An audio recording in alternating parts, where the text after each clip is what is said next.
ডিজিএফআই-কে হাত করলেন, বিচারকদের হাত করলেন, হাইকোর্ট নিয়ন্ত্রণে নিলেন, মিডিয়া নিয়ন্ত্রণে নিলেন। সবচেয়ে বড় যে কাজটা করলেন সেটা হচ্ছে মিডিয়া নিয়ন্ত্রণে নিলেন। একটি সুশৃঙ্খল বাহিনীর শৃঙ্খলা নষ্ট করার মতো অপকর্মটি শেখ হাসিনার আমলে হয়েছে, আর এবার হলো তারেক রহমানের আমলে। হাসিনার পথে তারেক রহমান কতটুকু আগালেন? আমরা এ পর্যন্ত 10টি ধাপ দেখলাম যে তারেক রহমান হাসিনার পথে এগিয়ে গেছেন। সেই ধাপগুলো এখন আমরা একটা একটা করে আলোচনা করব। বাংলাদেশে ফ্যাসিবাদের জন্ম হয়েছে শেখ হাসিনার আমলে।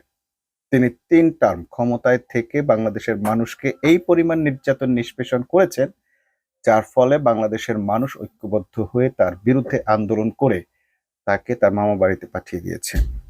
ঠিক মামা বাড়িতে আসলেও মামা আছে কিনা বা নানা আছে কিনা, আদৌ সেটা মামা বাড়ির মতো মজার কিছু কিনা সেটা আমরা জানি না, কারণ হাসিনার পক্ষ থেকে এখনো পর্যন্ত আমরা সে ধরনের কোনো আভাস বা কথা পাইনি যে তিনি খুব আরামে আছেন, মামা বাড়িতেই আছেন।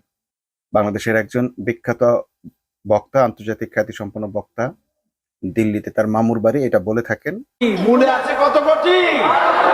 আর আমাদের যারা মৌলবাদী বলে ওই ঠাকুর গাছের আগায়, আমরা মূলে। লাফালাফি বেশি করবা না, 12 কোটিতে গাছের গোড়া আসতে নাড়া দেবে, মামু বাড়ি দিল্লি গিয়ে পড়বা, বাংলার জমিনে জায়গা হবে না। এ কথা বিশ্বাস করো। বাংলাদেশের মুসলমানদের শরীরে এক বিন্দু রক্ত থাকতে শয়তানের তৈরি করা ধর্ম নিরপেক্ষ মতবাদ বাংলার জমিনে কায়েম হতে দেওয়া হবে না, হবে না।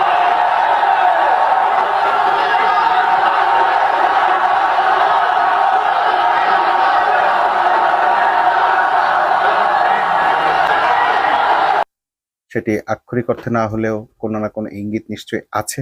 আমরা সেই ইতিহাসের দিকে আজকে যাব না।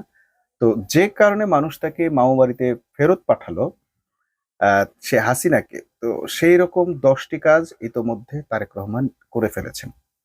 যদিও আমরা প্রথম দিকে আশাবাদী হয়েছিলাম তারেক রহমান তার পিতা এবং তার বর্ণাঢ্য রাজনীতিবিদ তার মায়ের পদাঙ্ক অনুসরণ করবেন। তিনি ইসলামী রাজনৈতিক দল, ভিন্ন মতাবলম্বী রাজনৈতিক দল, বহুদলীয় গণতন্ত্রকে পুনঃপ্রতিষ্ঠা করবেন। দলগুলোর সঙ্গে সম্পর্ক থেকে এই বহুদলীয় গণতন্ত্রের পুনর্যাত্রা তিনি শুরু করবেন। কিন্তু আমরা দেখলাম সেই যাত্রার বদলে তিনি হাঁটছেন শেখ হাসিনার পথে। প্রথমত, শেখ হাসিনার পথের উদাহরণ হচ্ছে ইলেকশন ইঞ্জিনিয়ারিং। শেখ হাসিনা কখনো সুষ্ঠু নির্বাচন করেন নাই।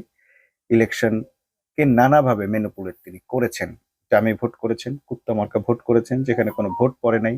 এই নির্বাচনের সময় অলমোস্ট 151 বেশি আসনে একলাই বিনা প্রতিদ্বন্দ্বে জয়ী হয়ে গেছেন। অর্থাৎ ক্ষমতার ক্ষেত্রে তিনি এক বিন্দু অনিশ্চয়তা রাখেননি। নিশ্চিত হয়ে তিনি নির্বাচন দিয়েছেন এবং তিনি ক্ষমতায় এসেছেন। তারেক রহমান বাংলাদেশে আসার আগে এবং এসে সেই বিষয়টা নিশ্চিত করে তারপরে নির্বাচনের নৌকায় উঠেছেন এবং তিনি সবাইকে বলেও বেরিয়েছেন তার একটি প্ল্যান আছে এবং সেই প্ল্যানটি হচ্ছে এই ইলেকশন ইঞ্জিনিয়ারিং প্ল্যান নাম্বার 1। এবং এত সুন্দরভাবে ইলেকশন ইঞ্জিনিয়ারিং করেছেন যেটা আমরা দেখেছি 2008 সালে সেনাবাহিনীর তত্ত্বাবধানে খুব সুন্দর ভোট হয়েছে, কিন্তু রেজাল্ট গরমিল হয়েছে। মানে রেজাল্টের এমনভাবে রেজাল্ট হয়েছে যে মানুষ যা ভেবেছে তার কোনো দিকেই যায়নি। আগে যারা ক্ষমতায় এসেছে তারা একেবারে ধরাশায়ী। তখন বিএনপি ধরাশায়ী হয়েছিল, এই তারেক রহমানের মা ধরাশায়ী হয়েছিলেন। এমনভাবে ধরাশায়ী হয়েছিলেন যে মানে আর মুখ তুলে কথা বলার মতো অবস্থা ছিল না। শেখ হাসিনা ওভারহেলমিং জয় পেয়েছিলেন খুব সুন্দর একটি ইঞ্জিনিয়ারিং এর মাধ্যমে। ঠিক সেই ইঞ্জিনিয়ারিংটা এবার তারেক রহমান করলেন। কয়েকজন ডিসিকে কিনলেন, ডিজিএফআই-কে হাত করলেন, বিচারকদের হাত করলেন, হাইকোর্ট নিয়ন্ত্রণে নিলেন, মিডিয়া নিয়ন্ত্রণে নিলেন। সবচেয়ে বড় যে কাজটা করলেন সেটা হচ্ছে মিডিয়া নিয়ন্ত্রণে নিলেন। কারণ আমরা দেখলাম যখন কেন্দ্র টু কেন্দ্র ফলাফল ঘোষণা হচ্ছে তখন সব কেন্দ্রেই অলমোস্ট জামাত এগিয়ে আছে, অথবা যেখানেও পিছিয়ে আছে অল্প ভোটের ব্যবধানে পিছিয়ে আছে। কিন্তু হঠাৎ করে সেই কেন্দ্রভিত্তিক ফলাফল বন্ধ করে আসন ভিত্তিক ফলাফল দেওয়া শুরু করলো এবং সেই ফলাফলে আমরা দেখলাম মিডিয়াগুলো এক ধরনের প্রচারণা চালাচ্ছে, নির্বাচন কমিশন আরেক ধরনের কথা বলছে।